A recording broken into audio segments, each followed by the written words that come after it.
Hi everybody, I'm Amanda the G, and it's time for some more drunk stories. If you're new to this channel or new to this format, basically, drunk stories is not me like slurring my words or anything. That comes later.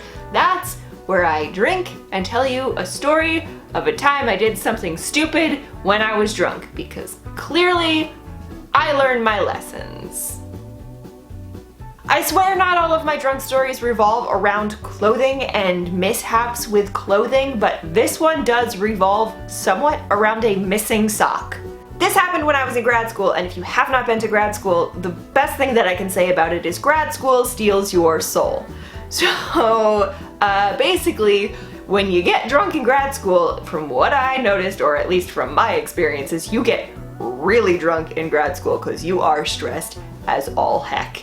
So at this particular time, I was hanging out with some friends, one of which I had met at work, and we went to his apartment and were drinking and hanging out and probably playing Mario Kart or Mario Party or some sort of game on the Wii. I am old, I know, but that was, I don't know if that was actually what we were doing, but that's what we did a lot, so I'm just gonna assume that's what we did, is we were drinking and playing a game, because we were going to go out to a bar. And by this point in my life, well, really up to this point in my life, I had always pre-gamed before going out, because if you pre-game, it's cheaper, and then you can go out later.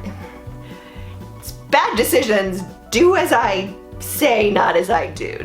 We hung out, we drank, and I feel like I need to say, at this point, literally everybody had their clothes on and everybody had their wits about them, okay? Because that was not true later, but that was true at that point. Everybody had their clothes on and had their wits about them. We went out to a bar, the group of us, and it was a gay bar, which made sense because my friend I was hanging out with was with his boyfriend, and that's where they wanted to go, and it just, okay, fine, we'll go as a group to the gay bar, and Amanda is the straight girl in a gay bar, which at that point was at least at the point where that was totally cool, because sometimes, like, at least later in my life, I went through a period where being a straight girl in a gay bar meant that you were trying to use gay men as an accessory, which is just shit that people treated people like shit like that, and I just never understood it. But anyway, we were in a bar, we were drinking, and it was a bar that was staffed by a lot of men, so I could not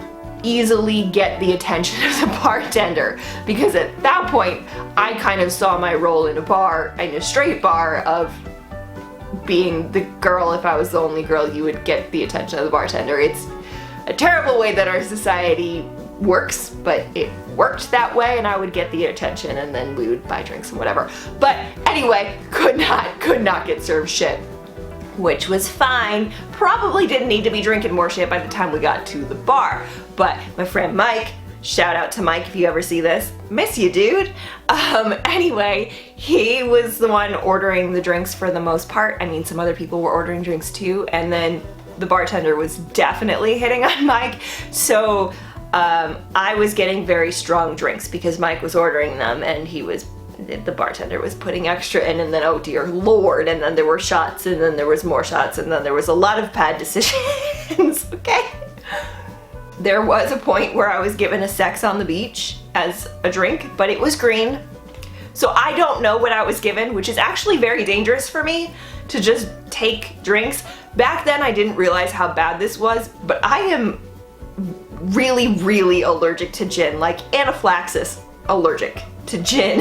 And I shouldn't just be like taking drinks, because who knows what the hell is in them. So we've been there a while, we've had a lot to drink. We're at the point that we're all probably going to black out that night, because again, we're making terrible decisions.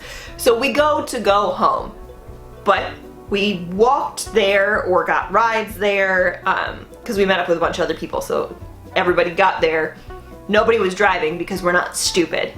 So I was close enough to that bar that I could walk home, but we left when the bar closed, which would probably be like 2 o'clock in the morning-ish, 3 a.m. maybe. Everybody kind of dispatched and people went back to their places and people got taxis and sober rides to wherever they were going and walked wherever they could. And Mike decided to walk with me so, you know, we wouldn't get attacked by anybody and I wouldn't end up like dead somewhere. This bar was a straight shot to my apartment.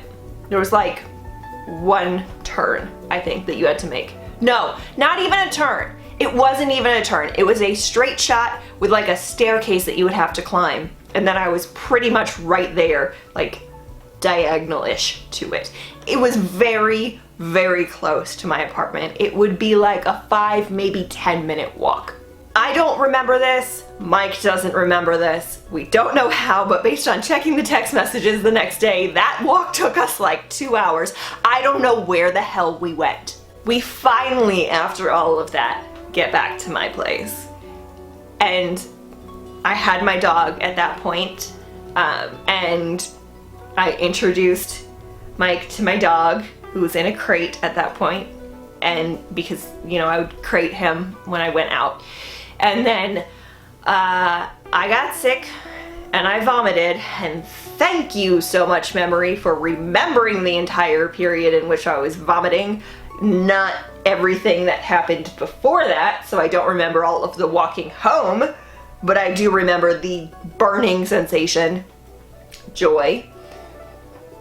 Apparently after that, which I don't remember, I went to pass out in front of the toilet. Mike, being the great friend that he was, took my shoes off, picked me up, put me in my bed, knew that I was working the next day, knew what time my shift would be, and about what time I would have to leave in order to make it to work the next day, set an alarm for that so that I would be up to get to work because, you know, we worked together. He didn't work that day, but I did.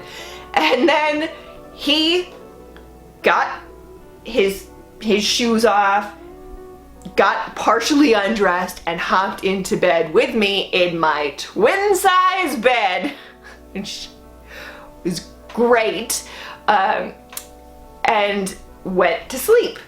I woke up the next morning. I remember vomiting, and then I remember waking up the next morning. And I am Big Spoon, which is hilarious to me because Mike is very tall.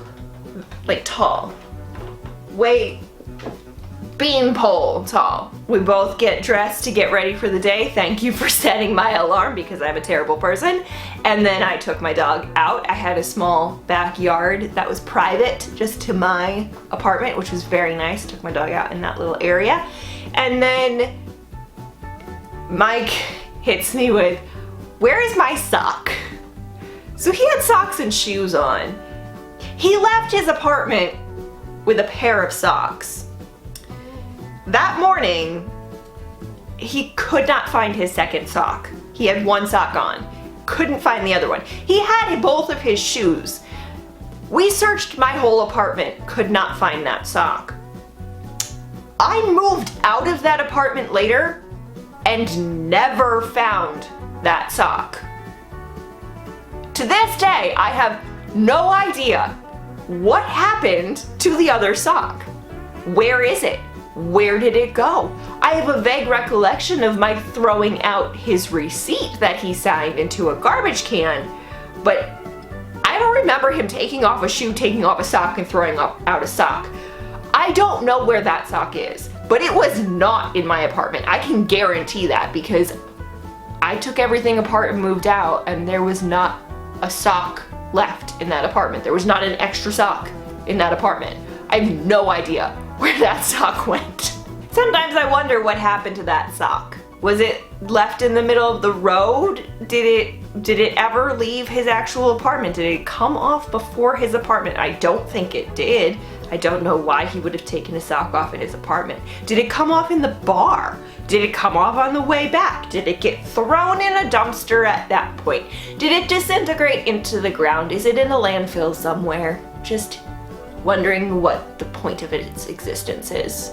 I have no idea. I have no idea what happened to that sock. Stay fresh, cheese bags.